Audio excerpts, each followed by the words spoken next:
Welcome to sauce TV. నేను మీ అబిద్ హుసేన్. గతంలో అంటే దూరదర్శన్ కావచ్చు, ఆకాశవాణి కావచ్చు, ఒక జెన్యూన్ లాంగ్వేజ్, ఒక గౌరవప్రదమైనటువంటి భాషను ప్రజెంట్ చేసేవాళ్ళు.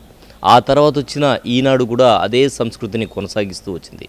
ఆ తర్వాత వచ్చినటువంటి మీడియాలో ఇప్పుడు ప్రజెంట్ జనరేషన్కి వచ్చినటువంటి ఈ మీడియా అంటే సోషల్ మీడియాగా ఎప్పుడైతే మారిందో ఆ వార్తల ప్రజెంటేషన్లో కావచ్చు, లేదంటే చెప్పేటువంటి విధానంలో కావచ్చు, లేదంటే వివరణాత్మక కథనాలు ప్రసారం చేసేటువంటి విధానంలో కావచ్చు, దీంట్లో కొంతమంది, అందరూ కాదు, కొంతమంది యూజ్ చేసేటువంటి భాష అభ్యంతరకరంగా ఉండడం, డిజిటల్ మీడియాలో ఇది కొద్దిగా ఎక్కువగా ఉండడం అనేటువంటి నేపథ్యంలో ఇప్పుడు దీని మీద ఆంక్షలు పెట్టడం కూడా జరిగింది. ఇటువంటి పరిస్థితుల్లో ప్రముఖ కవి, అంతర్జాతీయ కవి పెరుగు రామకృష్ణ గారిని కాల్ చేద్దాం. వారు మొదటి నుంచి కూడా ఈ సమాజానికి సంబంధించి ఎన్నో రకాల రచనలు చేశారు మార్పు కోసం. మరి వారితో మాట్లాడదాం, వారు ఏమంటారో విందాం. సార్ రామకృష్ణ గారు, నేను హుస్సేన్ అండి. సో మీరు ఒక అంతర్జాతీయ కవిగా కూడా ఉన్నారు. అయితే ఇప్పుడు ఎన్నో సంవత్సరాల నుంచి మీరు చేసేటువంటి రచనల ద్వారా సమాజాన్ని ప్రభావితం చేస్తున్నాయి.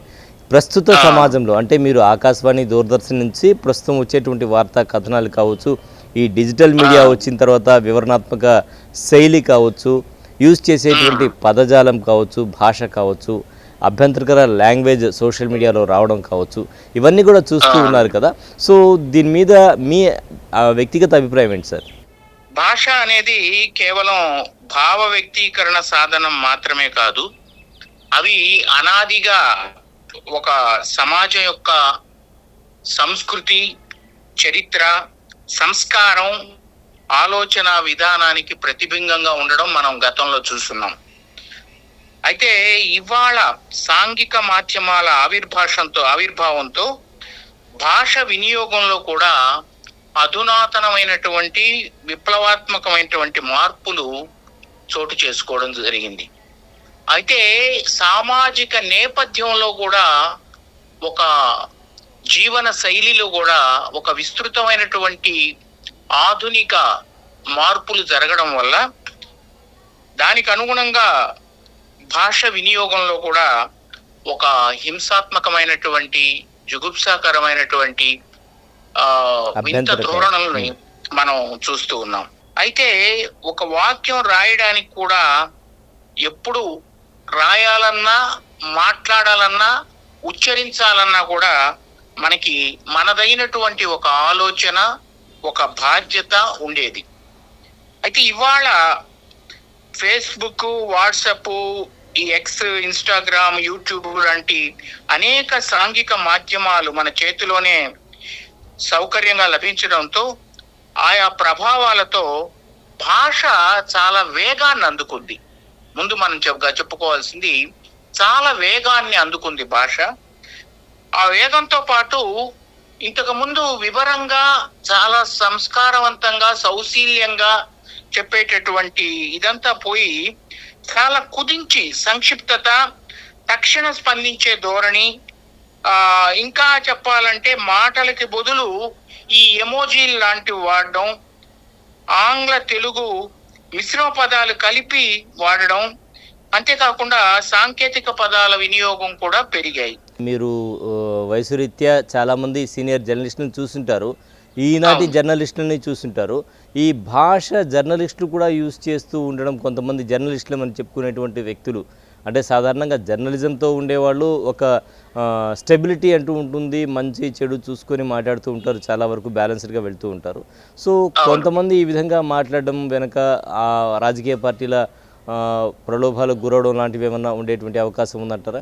ఖచ్చితంగా ఉంది. మనం అందరికీ తెలిసిన ఒక బహిరంగ రహస్యం ఏమిటంటే, ఇవాళ ఒక వార్తా ఛానల్స్ కానీ, లేదా వెంటనే తక్షణమే న్యూస్ అందించే యూట్యూబ్ ఛానల్స్, ఇవన్నీ కూడా ఎక్కువగా పెరిగిపోయి ఎవరికి వాళ్ళు పెట్టుకోవడం వల్ల వీటన్నిటినీ నియంత్రించేటువంటి ఒక సంస్థలు లేకపోవడం వల్ల ఎవరికి తోచినటువంటి భాష, ఎవరు ఈ రేటింగ్స్, మీరు ఇందాక అన్నట్టుగా రేటింగ్స్ ఎవరు ముందు అందించడమే ఇవాళ వేగవంతంగా అందించే వాళ్ళదే, అదే ప్రామాణికత అనే ఒక దీంట్లో ఉన్నారు కాబట్టి, బై హ్యాండ్ రిసీవ్ అవుతున్నాయి కాబట్టి అక్కడ వాళ్ళకు తోచిన భాషలో, నిజానికి జర్నలిస్ట్, శాస్త్రీయమైన జర్నలిస్ట్ ఎప్పుడు కూడా, నిబద్ధత కలిగిన జర్నలిస్ట్ ఎప్పుడు కూడా ఇటువంటి వైరుధ్యమైనటువంటి భాషకి ఆ సంస్కృతిని అడాప్ట్ చేసుకోరు అనేది నాకున్న నమ్మకం ఇప్పటికి కూడా.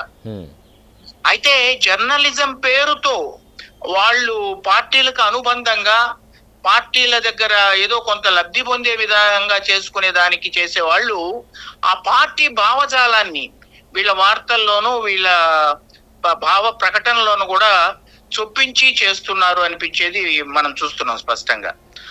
దీనికి తగ్గట్టుగా మనం ఇదే సందర్భంలో చాలా కాలం క్రితమే కేంద్ర సంస్థ ఇటువంటి వాటిని నియంత్రించేదానికి ఒక సంస్థని, ఒక రెగ్యులేటరీ అథారిటీని పెట్టాలి అనేటువంటి నిర్ణయం తీసుకున్నప్పుడు ఎందుకో తెలియదు కానీ భారతదేశంలోని వార్తా సంస్థలు కానీ పెద్ద వార్తా సంస్థల యాజమాన్యాలు కానీ అన్ని కూడా దాన్ని ఎందుకో వ్యతిరేకించి అది ఆగిపోయే విధంగా చేశాయి. అట్లాంటి నియంత్రణ అథారిటీస్ ఉండడం అవసరం. నేను కొన్ని పాశ్చాత్య దేశాల్లో చూసినప్పుడు ఆ రకమైనటువంటి సంస్థలు ఉండటం మూలంగా అక్కడ ఒక నిబద్ధత కలిగినటువంటి సాధికారమైనటువంటి భాష భావజాలంతో ప్రజల్లోకి వార్తలు వెళ్తుంటాయి. ఇక్కడ మనకి అలాంటిది లేని దాని వల్ల కూడా కొంత ఈ విశృంఖలత్వం వల్ల కూడా ఇవన్నీ జరుగుతున్నాయి. కానీ ఒక్కటి మాత్రం గుర్తుపెట్టుకోవాలి ఎవరైనా సరే, భాష కేవలం మనం ఒక భావ ప్రకటనకే కాదు, భాష కాలానుగుణంగా మారడం సహజం, కానీ దాని భాష విలువని ఎవరు కూడా తగ్గించకూడదు. ఎక్కడ ఏ స్థాయిలో ఏది వాడాలో అదే చెప్పాలి, అలాగే సంస్కారవంతంగా సౌజన్యంతో చెప్పాలి. కానీ ఏదో ఒక మనం అనాగరికంగా భాషను వాడటం, ఆ వినియోగదారుని బాధ్యతని విస్మరించడం, వ్యక్తిగత దూషణ తిరగడం, ముఖ్యంగా కుటుంబాలని కూడా ఇబ్బంది పెట్టేటువంటి కథనాల్ని తయారు చేయడం, ఆధునికత పేరుతో అసలు ఈ మాతృభాష మాధుర్యాన్ని, అందులో ఉండేటువంటి సౌందర్యాన్ని, సంస్కారాన్ని, వీటిని గనక ఇవాళ మనం అందరం కూడా ఒక బాధ్యతాయుతంగా ఎవరైతే ఇలాంటి ఒక ఎల్లో లేదా వేరే జర్నలిజం పేరుతో ఇట్లాంటి దూషణ భూషణ భాషని వాడుతున్నారో వాళ్ళందరూ కూడా మేల్కొని ఈ భాషా మాధుర్యాన్ని, భాషా సౌందర్యాన్ని, భాషా సంస్కారాన్ని ఇవాళ కన్నా మనం కాపాడలేకపోతే రేపటి తరానికి మనం ఏమీ అందించలేని ఒక చరిత్రహీనులుగా మిగులుతామన్నది మాత్రం అందరం ఆలోచించాల్సినటువంటి ఒక సత్యం. థ్యాంక్ యూ అండి, ధన్యవాదాలు. సో మొత్తానికి వారు ఏమంటారంటే మన భాషా మాధుర్యాన్ని కాపాడాల్సిన అవసరం అయితే ఉంది. అలాగే జర్నలిస్టులు ఎవరైతే ఉన్నారో గతంలో ఏ విధంగా వార్తలు ప్రసారం చేశారో అలా ప్రసారం చేయాలి, కానీ రాజకీయ పార్టీల ప్రలోభాలకు లొంగి వార్తలు ప్రసారం చేయడం కొన్ని ఛానల్స్ సరైన విధానం కాదు.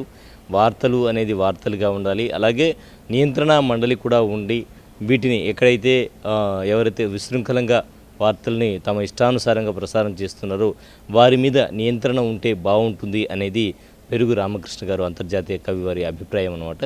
ఇది ఇవాల్టి ప్రత్యేక రిపోర్ట్. మరో రిపోర్ట్లో మళ్ళీ కలుద్దాం. అంతవరకు సెలవు. నమస్కారం.